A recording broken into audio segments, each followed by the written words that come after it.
आज की video lecture में हम बायो इनऑर्गेनिक केमिस्ट्री स्टार्ट करते हैं।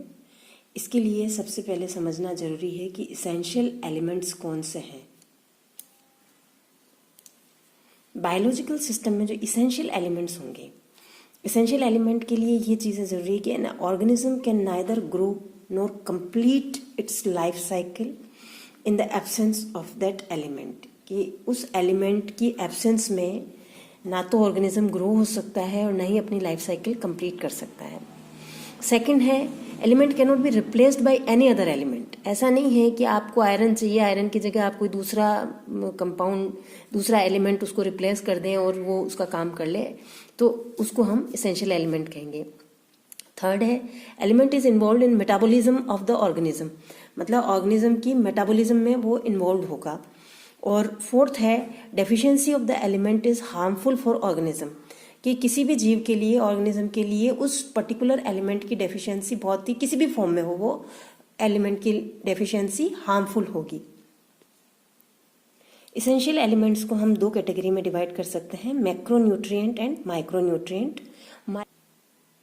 कोई भी एलिमेंट यदि एक डेफिनेट कंसंट्रेशन से ज़्यादा अमाउंट में है तो वो भी टॉक्सिक हो जाता है, और जितने भी एलिमेंट्स हैं एक पर्टिकुलर कंसंट्रेशन के ऊपर वे सारे ही टॉक्सिक हैं, और कुछ इवन एज ए पॉइजन भी होंगे आपके लो कंसंट्रेशन पे भी।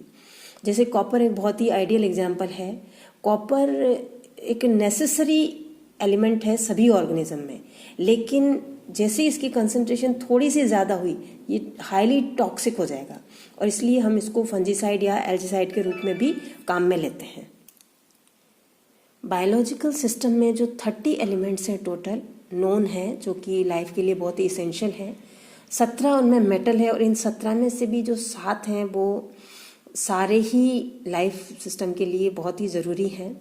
जो एलिमेंट्स बहुत ज़्यादा मात्रा में होते हैं बायोलॉजिकल सिस्टम में है hydrogen, carbon, nitrogen, oxygen, phosphorus, sulphur, sodium, potassium, magnesium, calcium and chlorine. और जो ट्रेस एलिमेंट्स हैं या माइक्रोन्यूट्रिएंट्स हैं, iron, zinc, copper, fluoride, iodine, selenium, arsenic, silicon, boron, manganese, molybdenum, copper, chromium, vanadium, निकल, cadmium, tin and lead, ये micronutrients हैं। Even biological system में अगर 5-10 ppm भी है इनका, तो वो बायोलॉजिकल एक्टिविटी को अफेक्ट करता है।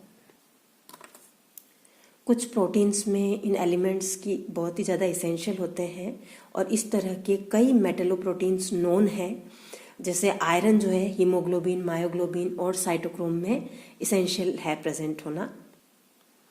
ये मेटल बायोलॉजिकल प्रोसेस के लिए तो ज़रूरी है ही, लेकिन कई सारे मेटल आयन ऐसे हैं जो कई ऑर्गेनिज्म में पाए जाते हैं। जैसे हाइड्रोक्सी एपेटाइट है, ये एक इम्पोर्टेंट कॉन्स्टिट्यूएंट है बोन्स का, टीथ का, शेल्स का। इसी तरह से जो सिलिकॉन डाइऑक्साइड हाइड्रेट है,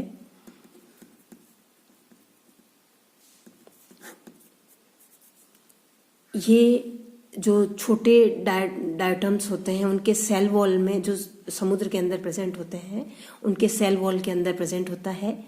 मिनरल कैल्साइट जो होता है वो भी कोई वर्टिब्रेट और मैमल्स की बोन्स के अंदर पाया जाता है।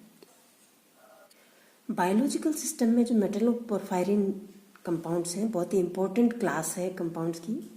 ये एक कॉम्प्लेक्स है मेटल आयन और पोरफायरिन लिगेंड में।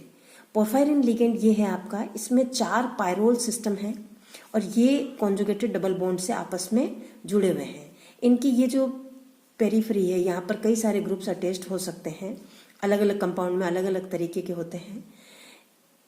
ये जो है इनमें इलेक्ट्रॉन डोनेटिंग एबिलिटी भी होती है और इलेक्ट्रॉन विड्रॉइंग भी होती है, और इसलिए जो कॉम्प्लेक्स है उनकी प्रॉपर्टी को ये वेरी करते रहते हैं इस हिसाब से। यहाँ आप देख रहे हैं नाइट्रोजन के ऊपर लोन पेयर ऑफ इलेक्ट्रॉन है, यहाँ पर भी लोन पेयर ऑफ इलेक्ट्रॉन है। ये लोन पेयर ऑफ इलेक्ट्रॉन से 2 हाइड्रोजन आयन को एक्सेप्ट कर सकता है, डाई एसिड्स बना सकता है, और यहाँ से ये 2 प्रोटॉन दे सकता है और डाई एनायन भी, -2 एनायन भी बना सकता है। मेटलोपोरफायरिन रिंग में आप ये जो स्पेस देख रहे हैं, ये जो स्पेस है ये फर्स्ट ट्रांजिशन सीरीज के लिए बेस्ट है, जिसमें फर्स्ट ट्रांजिशन सीरीज का मेटल आयन यहाँ अकोमोडेट हो सकता है। जो order of stability of various complexes is as follows. Zinc के सबसे कम होंगे, फिर आयरन, कोबाल्ट, कॉपर एंड निकल जो मेटल पोरफायरिन है वो सबसे ज़्यादा स्टेबल होंगे। जो हीमोग्लोबिन और मायोग्लोबिन है ये पोरफायरिन जो है ऑक्सीजन ट्रांसपोर्ट और स्टोरेज के लिए का काम करते हैं हायर एनिमल्स के अंदर।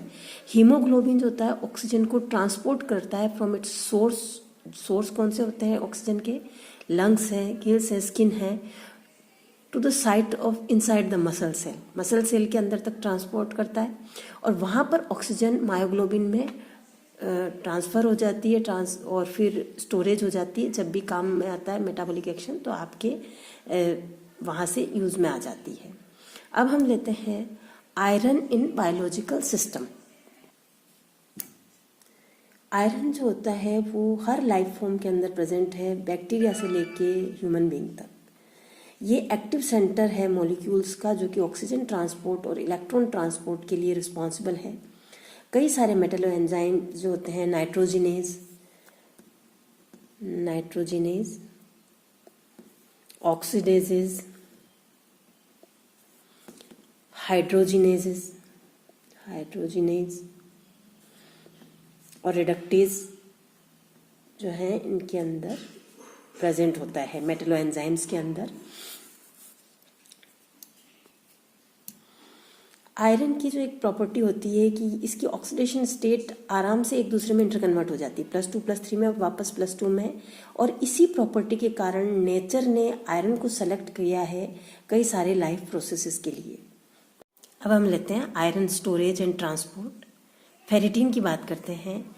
ये जो सरप्लस आयन है वो स्टोर्ड रहता है विद इन द सेल्स और एक डिपो की तरह काम कर रहा है और नॉन टॉक्सिक फॉर्म में होगा।